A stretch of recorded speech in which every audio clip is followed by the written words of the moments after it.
دعائیں جو ہم نہیں مانگتے۔ یوں تو ہم لوگ دعائیں کرنے میں کوئی کمی یا کوتاہی نہیں برتتے، لیکن ہماری اکثر دعائیں ایک ریپیٹیشن سے کم نہیں ہوتی۔ ہمیں سے اکثر تو بہت لمبی لمبی اور اونچی آواز میں دعا کرنا پسند کرتے ہیں، گو کہ بائبل کی تعلیم دعا کے حوالے سے کچھ اور ہی ہے۔ تاہم آج ہم بات کریں گے ان دعاؤں کے بارے میں جو ہم نہیں مانگتے، لیکن اس سے پہلے ہم ان دعاؤں کی طرف جائیں، چلے دیکھیں کہ وہ کون سی دعائیں ہیں جو ہم بار بار مانگتے ہیں۔ ہماری اکثر دعائیں تو خدا کے سامنے ہماری ایک وش لسٹ ہوتی ہے، یا پھر ہماری دنیاوی ضرورتوں کو پورا کرنے کی ایک بہت لمبی خدا کے سامنے ٹو ڈو لسٹ ہوتی ہے۔ یعنی ہم خدا کے سامنے اپنی تمام ضروریات، مناجات، التجائیں رکھتے ہیں جو زیادہ تر ہماری حاجتیں اور ضرورتیں ہوتی ہیں۔ لوگ بڑی بڑی میٹنگوں میں جا کر یا تو اپنے ان ضرورتوں کو پاسبانوں اور کلیسیاؤں کے سامنے رکھتے ہیں، یا پھر ایسی ہی دعاؤں کی قبولیت کی گواہی دیتے ہیں۔ اس میں کوئی بری بات نہیں، لوگوں کا حق ہے اور اچھی بات ہے کہ اپنی دعاؤں کے پورے ہونے پر ان کی گواہی دی جائے تاکہ دوسروں کے لیے بھی ایمان افروز بات ثابت ہو۔ کچھ لوگ اپنے جابز کے لیے، کچھ لوگ باہر کے ملک جانے کے لیے ویزا لگوانے کے لیے، کچھ اچھے رشتے کے حصول کے لیے، کچھ بڑی گاڑی، بڑے گھر کے لیے، اور اس طرح کی بہت سی اور دنیاوی چیزوں کے حصول کے لیے دعائیں مانگتے ہیں، یا پاسبانوں سے کہتے ہیں کہ ان کے لیے دعا کی جائے تاکہ ان کے یہ مقاصد پورے ہو سکیں۔ لیکن چلے اب بات کرتے ہیں ان دعاؤں کی جو ہم نہیں کرتے۔ اکثر ہم اپنی دعاؤں میں خدا کی دی ہوئی بے شمار نعمتوں کا شکر ادا کرنا بھول جاتے ہیں، اور ہماری دعائیں خدا کے سامنے ہماری صرف درخواستیں ہی ثابت ہوتی ہیں۔ تو سب سے پہلے تو یہ ہے کہ ہمیں خدا کی دی ہوئی تمام نعمتوں اور برکتوں کا شکر ادا کرنا چاہیے، اور سب سے بڑی شکر گزاری زندگی اور صحت و تندرستی کی دعا کرنی چاہیے جو خدا نے ہمیں عطا کی ہے، اس کا شکر ادا کرنا چاہیے، اور خدا سے منت کرنی چاہیے کہ خدا ہمیں ہمیشہ صحت مند اور تندرست رکھے۔ تو ایک یہ دعا ہے جو ہم کرنا بھول جاتے ہیں، اور وہ یہ ہے کہ جو خدا یسوع مسیح نے ہمیں سکھایا ہے کہ اپنے دشمنوں کے لیے دعا کریں، جو ہمیں ستاتے ہیں ان کے لیے دعا کریں۔ تو یہ بھی ہمیں بہت مشکل لگتا ہے کہ ہم ان لوگوں کے لیے دعا کریں جن سے ہمیں کوئی پرابلم ہے یا جن سے ہماری بن نہیں پاتی، خاص طور پر ان کے لیے جنہوں نے ہمارے حق میں کوئی برائی کی ہو یا ہم سے کوئی زیادتی کی ہو، ان کے لیے دعا کرنا بہت مشکل ہے۔ لیکن متی 5 باب کی 44 آیت میں ہمیں اسی کا حکم دیا گیا ہے۔ اس کے علاوہ رومیو 12 باب 14 آیت میں بھی اسی بات کا حکم دیا گیا ہے کہ جو تمہیں ستاتے ہیں ان کے لیے برکت چاہو۔ ایک اور دعا جو ہم اکثر کرنا بھول جاتے ہیں، اور وہ ہے اپنے گناہوں کا اقرار اور گناہوں کی معافی کی دعا۔ پہلا یوحنا 1 باب کی 9 آیت میں ہمیں حکم دیا گیا ہے کہ اپنے گناہوں کا اقرار کریں اور ان کی معافی کے طلبگار ہوں۔ اس کے علاوہ کلسیوں 5 باب کی 24 آیت میں ہمیں اپنی جسمانی خواہشات پر غلبہ پانے کی دعا کرنے کی تلقین کی گئی ہے۔ زبور 5 باب میں داؤد نبی اپنے آپ کو بدی سے بچانے کے لیے دعا کرتے ہیں کہ خدا انہیں توفیق دے کہ وہ بدی سے بچیں۔ زبور 119 جو سب سے لمبا زبور ہے، اس کی 10 آیت میں لکھا ہوا ہے کہ خدا سے اس بات کی دعا کی جائے کہ ہم بدی سے بچیں اور اس کے کلام سے برگشتگی سے بچیں۔ ایک اور دعا جو ہمارے لیے کرنا بہت مشکل ہے وہ زبور 139 کی 23ویں آیت میں ہے، جس میں زبور نویس لکھتے ہیں کہ اے خدا تو میری روح کو، میرے دل کو چانچ اور پرکھ کہ میرے دل میں کوئی بدی یا برائی تو نہیں۔ ہمارے لیے یہ بہت مشکل ہے کہ ہم خدا کو کہیں کہ میرے دل کو، میری روح کو اور میری سوچ کو سرچ کر اس کے اندر دیکھ کہ کیا میری سوچ میں، میری روح میں، میرے دل میں کوئی ایسے بدی اور برائی کے خیالات تو نہیں جو مجھ پر غلبہ پانے کی کوشش کرتے رہتے ہیں۔ اے خدا مجھے ان برے خیالوں سے بچا، میری سوچ کو، میرے دل کو پرکھ، جانچ اور مجھے بتا کہ وہ کون سے بدی کے خیالات ہیں جن پر مجھے غلبہ پانا ہے۔ پھر ہم یہ بھی بھول جاتے ہیں کہ خدا سے منت کریں کہ ہم اس کا نام بے فائدہ نہ لیں، کیونکہ ہم اکثر خدا کا نام بے فائدہ لیتے ہیں۔ اس کے لیے بھی دعا کرنے کی ضرورت ہے کہ خدا ہمیں توفیق بخشے کہ ہم اس کا مقدس اور جلالی اور بابرکت نام بے فائدہ نہ لیں۔ پہلا تواریخ 4 باب کی 10 آیت میں بڑی مشہور دعا ہے یابیز کی دعا، جس میں وہ لکھتے ہیں کہ تیرا ہاتھ مجھ پر ہو اور تو مجھے بدی سے بچا۔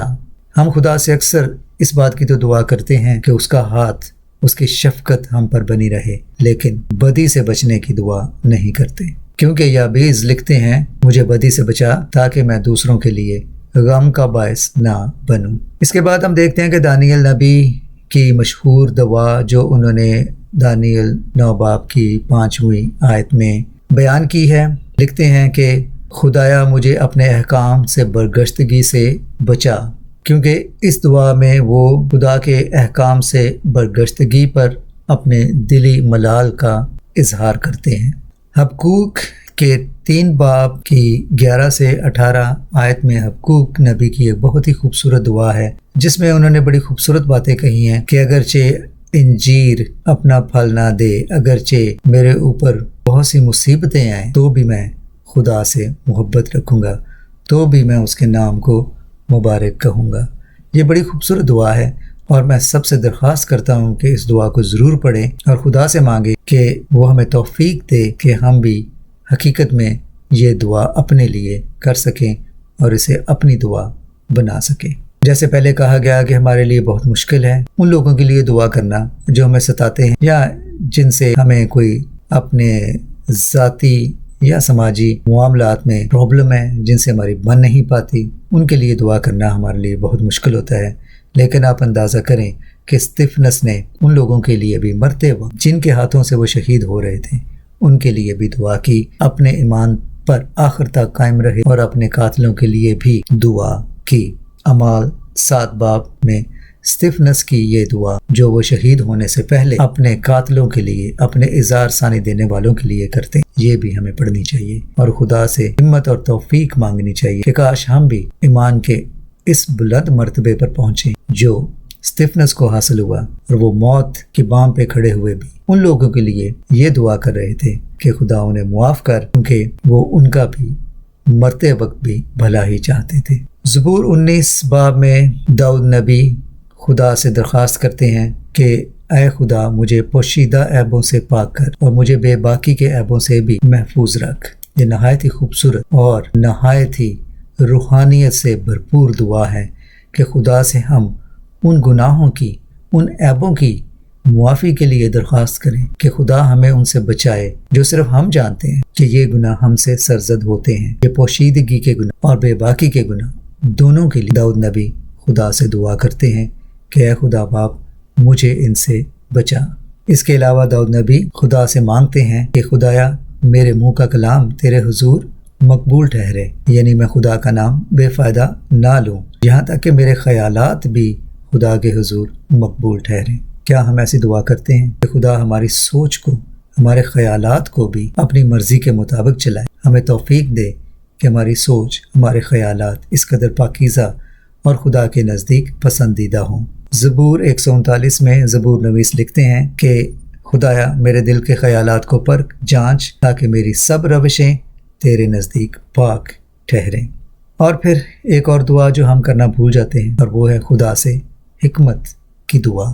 پولس رسول افسیوں 1 باب 15 سے 18 آیت میں لکھتے ہیں کہ ہمیں خدا کی پہچان اور خدا سے حکمت اور مکاشفہ کی روح حاصل کرنے کی دعا مانگنی چاہیے۔ یعقوب 1 باب کی 5 آیت میں خدا کا بندہ فرماتا ہے اگر ہم میں حکمت کی کمی ہے تو ہم خدا سے مانگیں، کیونکہ وہ ہمیں حکمت اور ایسی تمام برکات دینے میں غنی ہے۔ حکمت اور عقل اور دانائی کی دعا امثال 3 باب 7 آیت میں بھی ہمیں ملتی ہے، جس میں خدا کا بندہ لکھتا ہے کہ اپنی ہی نظر میں دانا نہ بن بلکہ خدا سے حکمت اور دانائی کا طلبگار ہو۔ اس کے علاوہ ہم دیکھتے ہیں کہ امثال 4 باب پر 6 اور 7 آیت میں بھی خدا کا بندہ فرماتا ہے کہ حکمت اور فہم جو ہمارے لیے ہمیں راہ راست پر قائم رکھے تاکہ ہمارے قدم کوتاہ نہ ہوں، یعنی کہ ہمارے قدم بدی اور برائی کی طرف مائل نہ ہوں۔ خدا کا بندہ یہ بھی لکھتا ہے کہ بخش دے کہ میں شریروں کی راہ پر نہ چلوں اور برے آدمیوں کی صحبت میں نہ بیٹھوں۔ یہ بات ہم زبور 1 باب اس کی پہلی 3 آیات میں دیکھتے ہیں، جہاں زبور نویس لکھتا ہے کہ خدایا کہ میں شریروں کی راہ پر نہ چلوں اور خطا کاروں کی راہ میں کھڑا نہ ہوں اور ٹھٹھا بازوں کی مجلس میں نہ بیٹھوں، بلکہ خدا کی شریعت پر دن رات میرا دھیان رہے۔ اس کے علاوہ ہم لالچ اور ہوس سے بچنے کی دعا کرنا بھی بھول جاتے ہیں۔ زبور 119 کی 36 آیت میں خدا کے کلام میں لکھا ہے کہ ہم لالچ سے بچیں، خدا کے آئین پر قائم رہنا، ان پہ عمل کرنے کی دعا کرنا بھی بھول جاتے ہیں۔ زبور 119 پورے کا پورا زبور 119 خدا کے آئین سے محبت اور خدا کے آئین پر عمل کرنے کی نہایت ہی خوبصورت نصیحتوں سے بھرا ہوا ہے۔ زبور 119 کی 12 آیت، 33 آیت اور 108 آیت ہمیں خدا کے آئین سے محبت کرنے کی تلقین دیتی ہیں۔ ہم اپنی دعاؤں میں خدا کے آئین پر چلنے کی طاقت اور توفیق حاصل کرنے کی دعا کرنا بھول جاتے ہیں۔ اس کے علاوہ ہم خدا سے دوسروں کے خلاف غیبت کرنے سے باز رہنے کی دعا کرنا بھول جاتے ہیں۔ دوسروں کے خلاف غیبت کرنا، دوسروں کی بدگوئی کرنا۔ یعقوب کے خط میں ہم اپنی زبان پر قابو رکھنا اور دوسروں کی غیبت نہ کرنا اور دوسروں کے بارے میں برا نہ کہنا اور برا نہ سوچنا، ان تمام چیزوں کی تلقین کی گئی۔ کیا ہم خدا سے مانگتے ہیں کہ وہ ہماری زبان کو، ہمارے دل کے خیالات کو جو دوسروں کے بارے برا سوچتے ہیں یا برا کہتے ہیں، ہم ان باتوں سے پرہیز کریں، بچیں؟ یعقوب کا خط ضرور پڑھیں اور دیکھیں کہ زبان کی خطا کے بارے میں یہاں خدا کا کلام کیا کہتا ہے۔ کاش ہم یعقوب رسول کی اس تلقین کو اپنی دعا کا حصہ بنا سکیں۔ اور پھر کیا ہم ایک دوسرے سے اپنے گناہوں کا اقرار کرتے ہیں جو ہم نے کسی کے خلاف کیے ہوں؟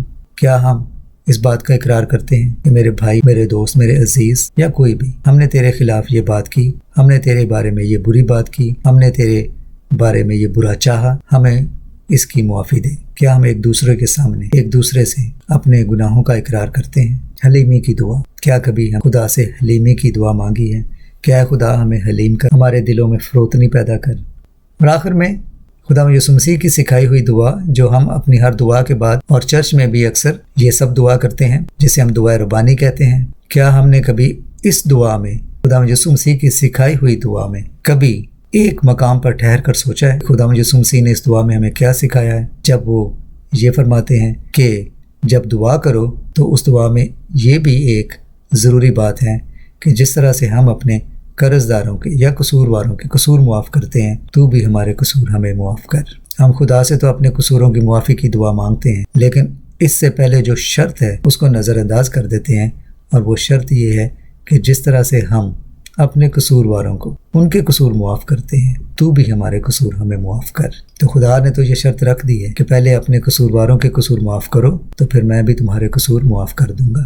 ہم یہ دعا کرتے ہیں، روز کرتے ہیں، بار بار کرتے ہیں، بلند آواز میں کرتے ہیں، چرچ میں جاتے ہیں تو پاسبان کے پاسٹر کے پیچھے یہ دعا دہراتے ہیں۔ جس طرح سے ہم اپنے قصورواروں کے قصور معاف کرتے ہیں، تو بھی ہمیں ہمارے قصور معاف کر۔ ہم تو خدا کو اس بات کا یقین دلاتے ہیں کہ ہم نے تو اپنے قصورواروں کے قصور معاف کر دیے، اب تو بھی ہمارے قصور ہمیں معاف کر۔